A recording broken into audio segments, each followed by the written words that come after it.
En lo más profundo de la costa keniana, entre bosques espesos y aldeas silenciosas que guardan secretos imposibles de pronunciar, se desarrolló una de las historias más perturbadoras y escalofriantes del África contemporánea. Una historia que no nació en la violencia común, ni en los conflictos que suelen llenar los titulares, sino en la mente de un hombre que utilizó la fe como un arma, la obediencia como una trampa y la esperanza como la llave que abriría la puerta al horror. Paul Mackenzie no era un criminal cualquiera, ni un líder religioso aislado, sino el arquitecto de una secta que logró manipular a cientos de personas hasta llevarlas al borde más oscuro de la condición humana, creando un ecosistema de control psicológico tan profundo que incluso quienes lograron escapar tardaron años en comprender la magnitud de lo que habían vivido. Si esta verdad que revela África imperial ya te está removiendo por dentro, cuéntame qué sientes en los comentarios. Suscríbete ahora mismo y deja tu like para que el algoritmo no oculte este tipo de historias que necesitan ser escuchadas. Durante meses, las autoridades ignoraron las señales que surgían desde el bosque de Shakahola. Desapariciones inexplicables, familias enteras que dejaban sus hogares sin aviso, niños vistos por última vez entrando en senderos que parecían tragárselos para siempre,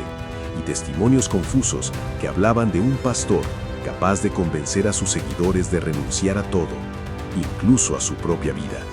Nada de esto parecía suficiente para despertar alarmas reales, hasta que un hallazgo inesperado abrió la puerta a una investigación que destaparía un paisaje que parecía sacado de una pesadilla colectiva.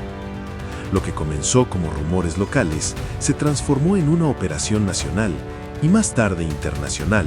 cuando quedó claro que Mackenzie no solo estaba predicando, sino dirigiendo un culto que había convertido el bosque en un cementerio clandestino. La cacería de Paul Mackenzie se convirtió en una carrera contra el tiempo, un intento desesperado por rescatar a quienes aún estaban atrapados en su control, mientras se desenterraba la dimensión real de un crimen colectivo que las autoridades ni siquiera imaginaban. Y es aquí, en la unión entre fanatismo, manipulación y abandono institucional, donde esta historia comienza a mostrar su verdadera profundidad. Lo que se encontró en Shakahola no fue solo evidencia de un culto, sino un espejo brutal de cómo la desesperación puede convertirse en un arma, y cómo un solo hombre puede moldear la realidad de cientos hasta destruirla por completo. Para comprender cómo Paul Mackenzie llegó a convertirse en uno de los personajes más temidos y controvertidos de África, es necesario retroceder a los orígenes de su discurso, un mensaje que se presentaba como salvación espiritual, en un país marcado por desigualdades profundas, luchas internas y una búsqueda constante de sentido entre comunidades vulnerables que veían en la religión un refugio frente a un mundo que parecía avanzar sin ellos. Mackenzie aprovechó ese vacío emocional con una habilidad casi quirúrgica, construyendo una narrativa que mezclaba el miedo al apocalipsis con promesas de redención absoluta, creando un terreno fértil para que seguidores desesperados aceptaran renunciar a sus pertenencias, a sus familias e incluso a su autonomía, con la esperanza de alcanzar un destino divino que él controlaba por completo. Su mensaje no era nuevo ni original, pero lo que lo hacía extraordinariamente peligroso era su capacidad para envolver a las personas en una red de dependencia emocional en la que cualquier cuestionamiento se interpretaba como una prueba de fe insuficiente, mientras que la obediencia ciega se convertía en la medida de la devoción. Mackenzie sabía exactamente qué fibras tocar: el miedo al castigo espiritual, la inseguridad económica, la necesidad de pertenecer a una comunidad y el deseo humano de encontrar respuestas donde nadie más parecía ofrecerlas. Con esa mezcla, comenzó a construir una estructura de poder en la que cada seguidor era simultáneamente víctima y testigo, atrapado en una dinámica de control que se fortalecía a medida que el grupo crecía. A medida que su influencia aumentaba, también lo hacía su radicalismo. Mackenzie empezó a prohibir el acceso a la educación, a la atención médica y a cualquier institución que pudiera debilitar su autoridad, asegurando que solo él tenía la interpretación correcta del destino espiritual de su comunidad.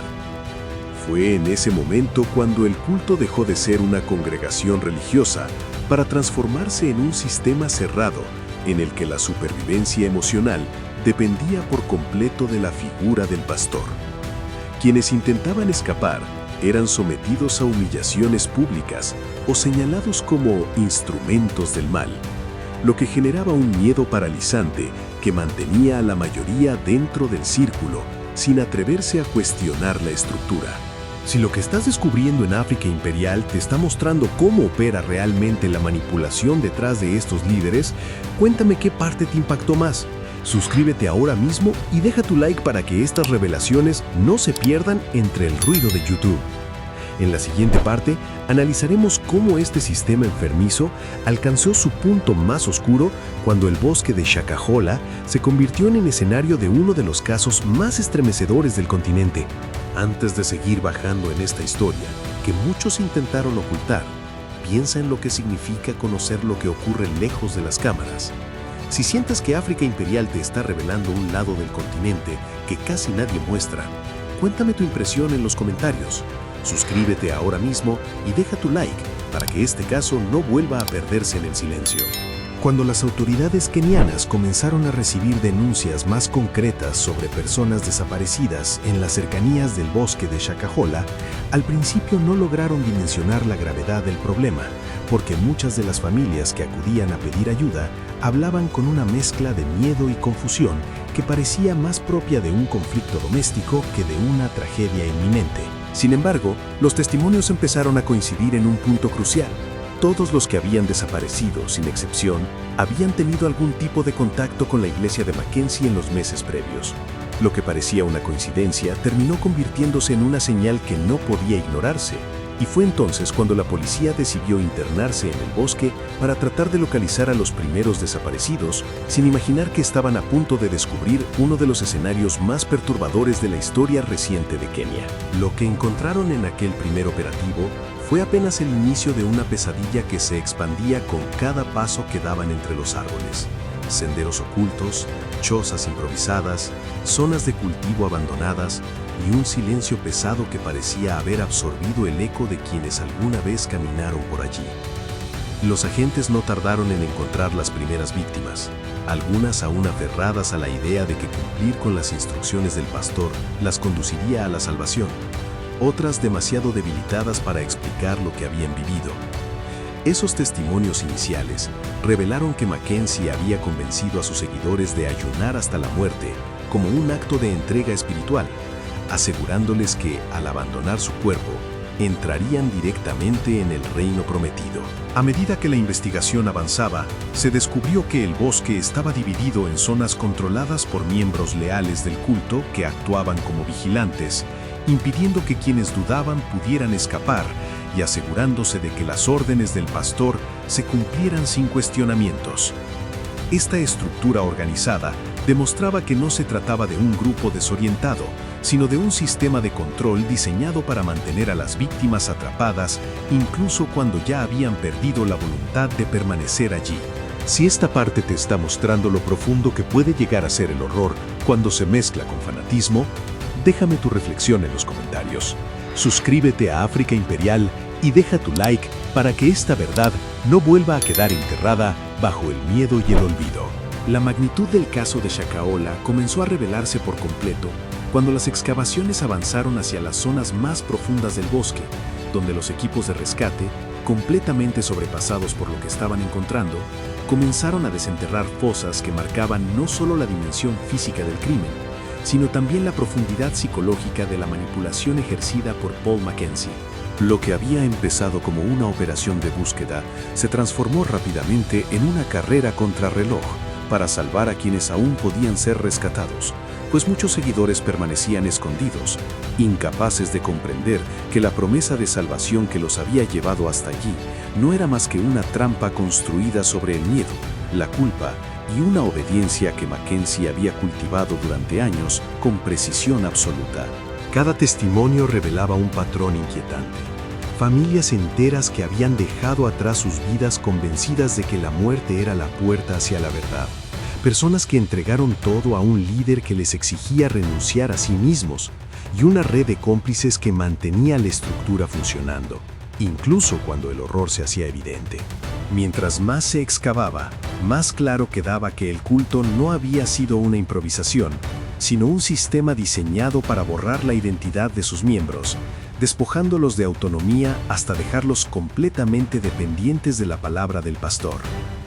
Las autoridades kenianas se enfrentaron no solo a la magnitud del crimen, sino también a la dificultad emocional de rescatar a personas que no querían ser salvadas, porque estaban convencidas de que morir significaba cumplir la voluntad divina que Mackenzie les había implantado como una verdad absoluta. El bosque se convirtió en el escenario de una tragedia que desbordaba los límites de lo imaginable y que dejó al país entero cuestionando cómo un solo hombre pudo construir un entramado tan devastador sin que nadie lo detuviera a tiempo. La cacería de Paul Mackenzie no terminó cuando fue arrestado, porque su captura no pudo borrar el vacío que dejó atrás ni deshacer el daño irreparable que se extendió por el bosque de Shakahola,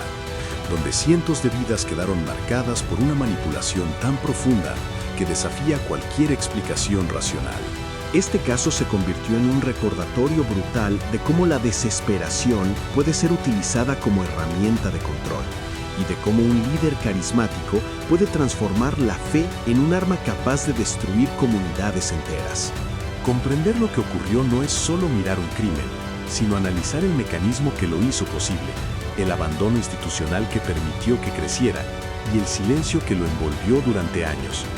Hablar de esto es necesario, porque solo al exponer la verdad se evita que vuelva a repetirse en las sombras. Si esta investigación de África imperial te hizo ver lo que realmente puede esconderse detrás de un líder aparentemente iluminado, déjame tu opinión en los comentarios, suscríbete ahora mismo y deja tu like para que esta historia llegue tan lejos como necesita llegar.